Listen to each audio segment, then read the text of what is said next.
What is up there, workforce? Chris here with Work to Game, and I have been writing other guides and trying to fact check them and things like that, and I came across a Reddit post that just sums up so much of what I've been trying to say, and it's written so well. It's written by zhthsh, and it was posted to Reddit, and it basically goes over, well, that was weird, goes over making money, just general wealth building. And it's written from somebody who sounds like they're probably a whole lot richer than I am. So we're starting here in Gridania, and we're basically going to go through their guide. I'm going to add kind of a few things because I'm doing it in person, and we're going to just kind of show in-game exactly everything they're talking about, because this goes over a lot more than I would typically cover in one guide.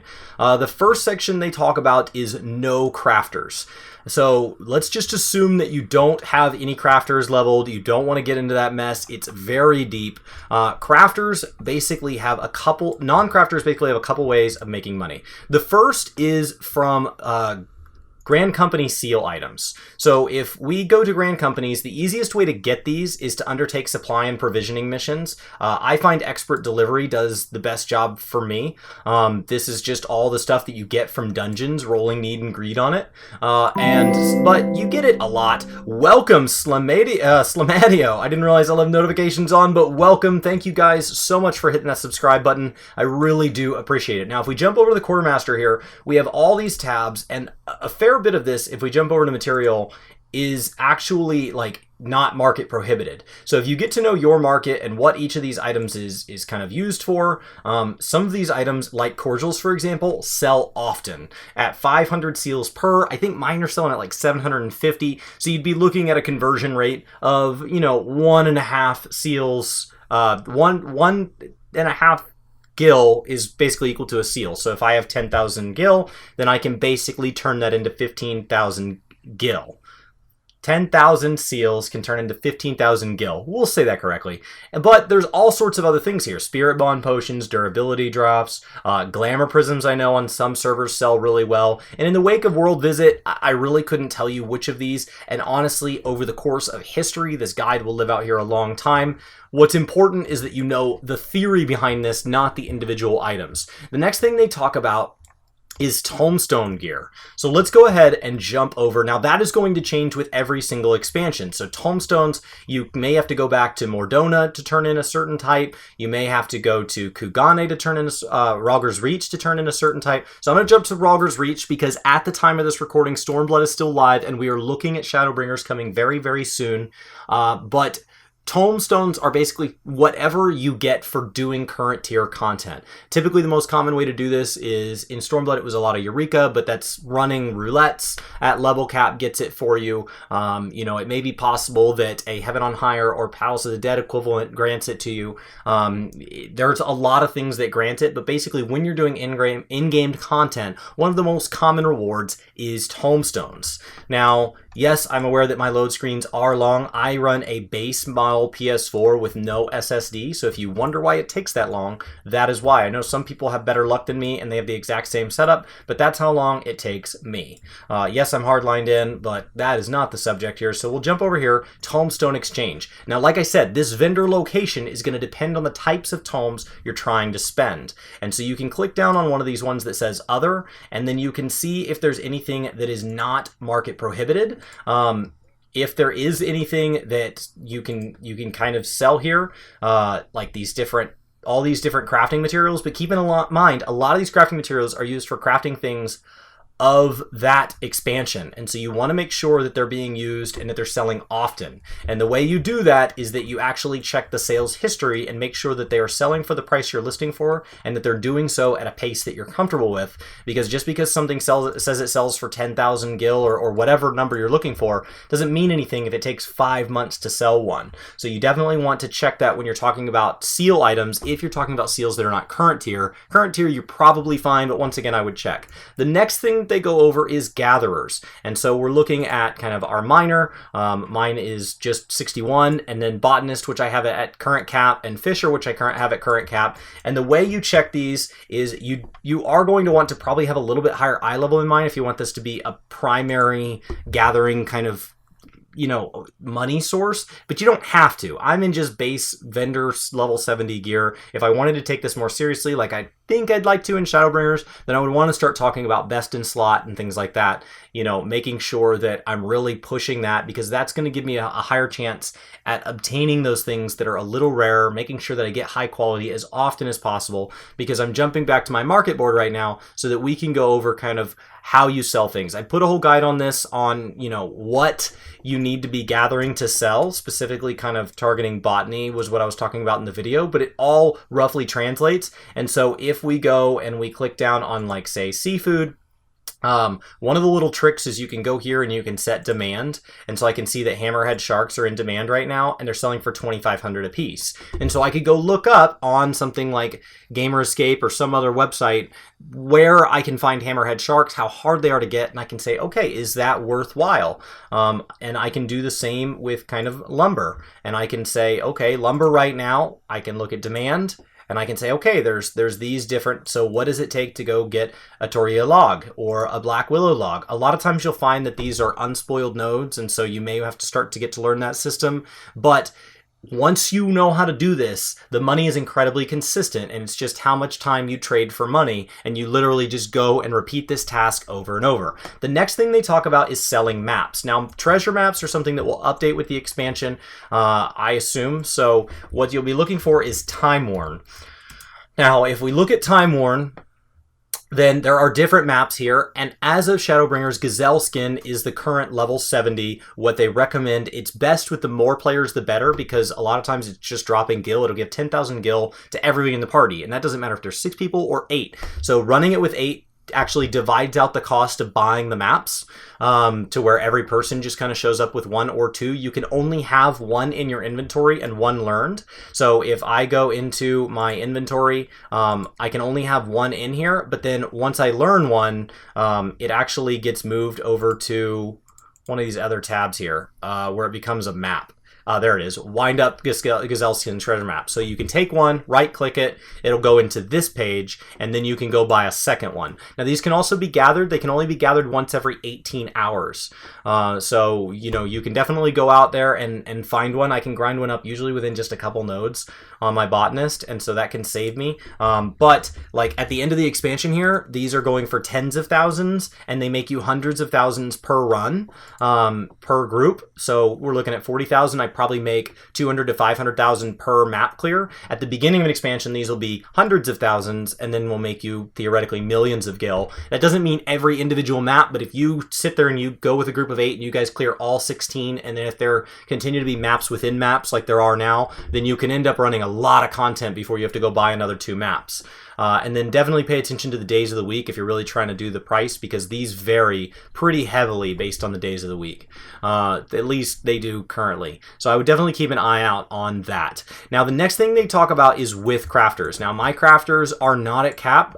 Brian is much closer to that. But they say that what you want is good gear. And so when I switch to a crafter, you'll see that this crafter is only level 50, still ARR. You'll want to make sure that you're in the best possible gear. If you don't, then you're going to make okay money. But that best in slot is going to give them the ability to make things easily high quality, and really do it to a level that nobody else can keep up with, especially when you talk about some of these more complex recipes. When you start to get down into recipes that are like master level and below, or above. And so you can get to the point where you're able to craft things at high quality that nobody else can, especially when they release a new round of gear. Like right now, the best craftable gear in game is kind of 380, and the best gear that you can even get in game is 400. And so to any new player or anybody that's leveling in all class, that's a really good start. And so they'll go and they'll buy this up. And like I paid $2.5 million for my 380 set when I wanted to boost my class up to the current kind of content gear, because that class had kind of fallen behind. And that's $2.5 million that they get to make whatever the profit on that is, because the crafting materials were worth something, but probably not $2.5 million. And I wasn't even buying high quality. High quality would have gone up even more. You may have to spend a couple million to get this done, especially if you start to talk about the cost of getting your materia. Materia you can burn through a lot of materia when you start to talk about overmelting and stuff. So typically I look at materia and I'm like, gosh, you would never use 10 of this. But when you start to talk about using materia at a level decent, or you start to talk about overmelting, suddenly you will never have enough materia. So you definitely want to check that. The last thing they do talk about in the non-crafters is roulettes and just getting your general loot. So if we kind of back up there, that's just running these roulettes as much as you can every single day. So if I just kind of pop onto this class real quick, you'll see that I can go run, these here, and then I'm currently locked out of expert because I'm missing something. So you want to make sure that you get this unlocked as fast as possible. At the time of this recording, I've been taking some time off from battle content to focus on gathering, and because I don't want to burn out before the expansion. But at the beginning of an expansion, that's not really a good excuse. I'm gonna have to just do it, because getting the top roulettes, anything that drops, if people want a lot of it, the hardest way to get it is they have to run a lot of, they just have to go run more stuff. So they definitely need to kind of get that done. So another good choice for crafters is when you talk about kind of scripts and everything. So if you're not familiar with scripts, these were in Idleshire for a while.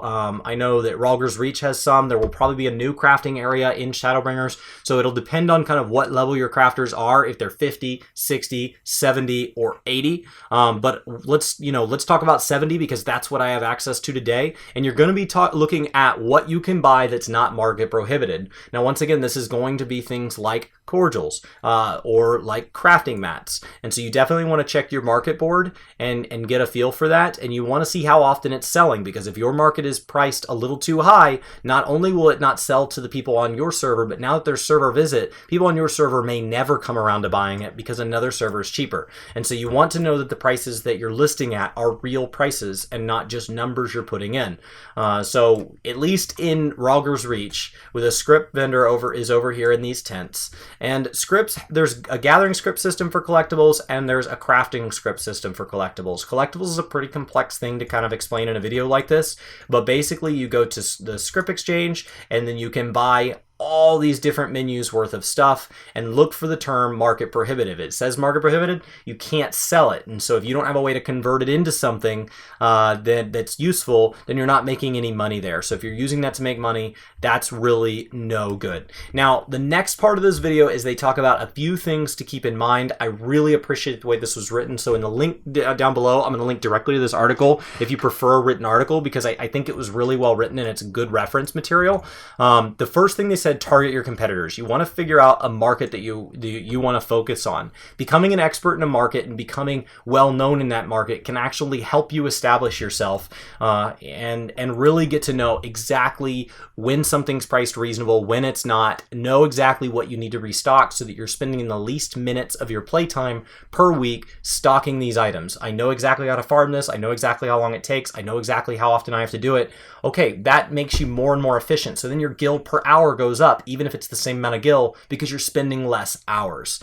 So you definitely want to know your market, but then at the same time, once you kind of know that market, if you're not making enough money, don't just drive in on that one market, because if that market dies, you're screwed. Diversify. So the way I do it is I have 4 retainers. You only get 2 unless you pay more money for your subscription every week. So I theme each of mine to one of 4 markets, and I only deal in 4 markets. So Red Thing deals only in mining, gathering stuff, and that's all it touches. Red Thing is also a miner as my retainer, so it returns from its ventures with mining items. Green Thing I have set as botany, exact same theme.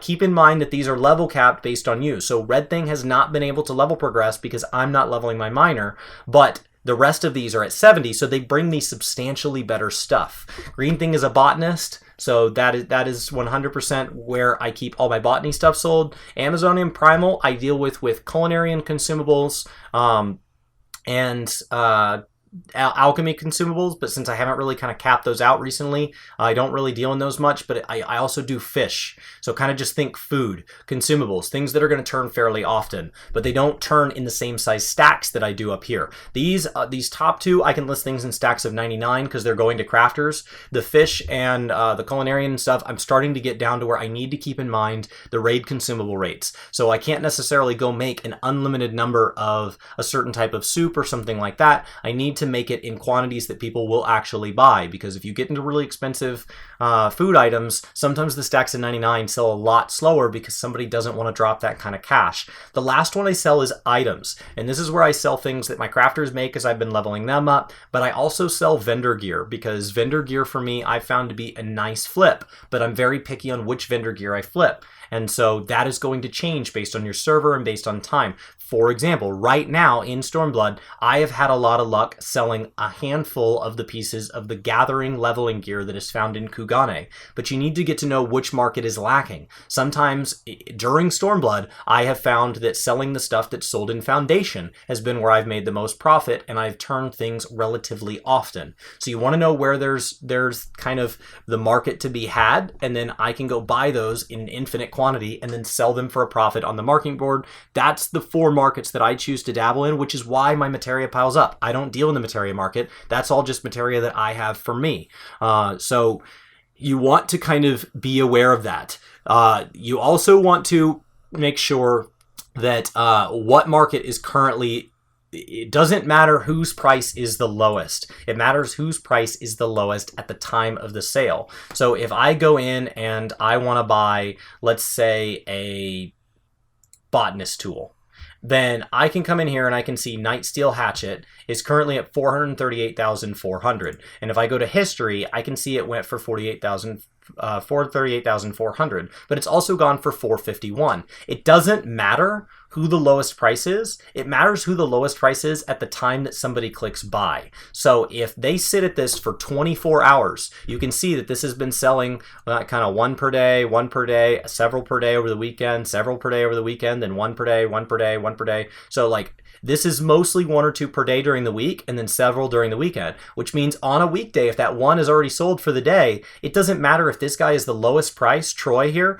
for the whole next 24 hours. As long as I get mine up for 438,399 before the next one gets bought, even if I put it up 2 minutes before that person buys it, I get the sale. So you definitely want to pay attention to that and make sure that you're checking as often as you can. I try to check my retainers when I'm being really disciplined, once in the morning and once at night. How are you getting your mats? Gathering yourself or buying. This determines your revenue and your profit. Now, a lot of people think items they gathered are free. And so the way that this article is written, you kind of want to think about that, but I'm telling you, like, the way this article is written, it doesn't totally touch on what that exactly means. So if I spend 100,000 gil buying the mats, or I go gather the mats myself, that 100,000 gil is still there because I could have sold those for 100,000 gil. So if the item sells for 90,000, I shouldn't make it, even if I have the mats. Maybe like, well, my mats were free. No, you still lost 10,000 gil in potential profit because you would have been better off just selling the mats straight up.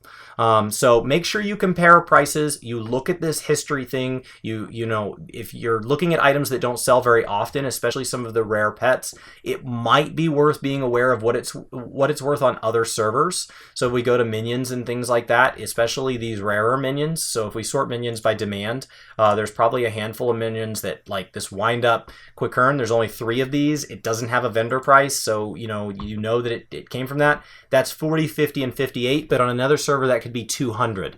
On another server that could be 10. If it's 10, then you know at 40 this is only going to sell to somebody on Sargatanas that's not willing to jump to go find that other market. So with World Visit, this does change the complexity just a little bit. The more you check the market board, the better you're going to have a feel for what your data center sells, how often it sells, and kind of where you make a reasonable amount of money. So definitely make sure you're using different websites. There's a bunch out there. Gamer Escape has a good one. There's a bunch for checking unspoiled nodes. There's every once in a while one pops up like Mogboard where you can check markets across, but it usually goes down pretty quick because most of those are fueled by bots that are scanning those auction houses. So I know Mogboard was up for like 5 days around the time of World Visit, and then it went back down.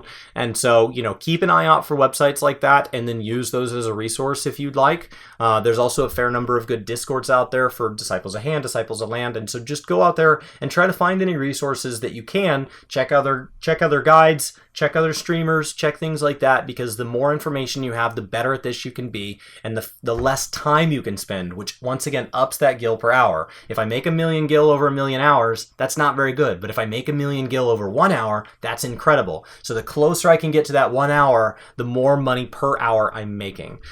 So I would definitely just kind of say, you know, Reddit can be your friend, Discord can be your friend, different communities, like a different YouTube channel or Twitch or anything like that. All of these can be your friend. There's no rule that says you just need to stick to one. So I hope this makes sense. I hope this shows a little bit about wealth building and just kind of goes over a lot of topics in kind of a shotgun approach. If any of those individually jumped out at you, then we may have a guide out on it. If not, definitely let us know. We'd like to put a guide out on it because I saw a couple things in here that I know I haven't explained well enough, either in this video or in any other. So we'd like to make sure that all these methods are covered here. But I know there's a lot of other great creators out there, and so I would definitely go check those as well. You know, I know Mioni makes a lot of good guides like this. Mr. Happy has a fair number of guides. And then there's also a lot of streamers that just sit on huge amounts of money. And so asking them about different techniques that they may be experts on is not a bad plan. So my name is Chris with Work to Game. I hope you guys have a fantastic day, and I'll see you next time. Hey, it's me. Thanks so much for watching this video. You should click here to subscribe and here to maybe check out some more of our videos. So again, thanks for watching. We hope you like this video. We hope you subscribe and join our community. Let us know in the comments below what you think, and we'll see you next time.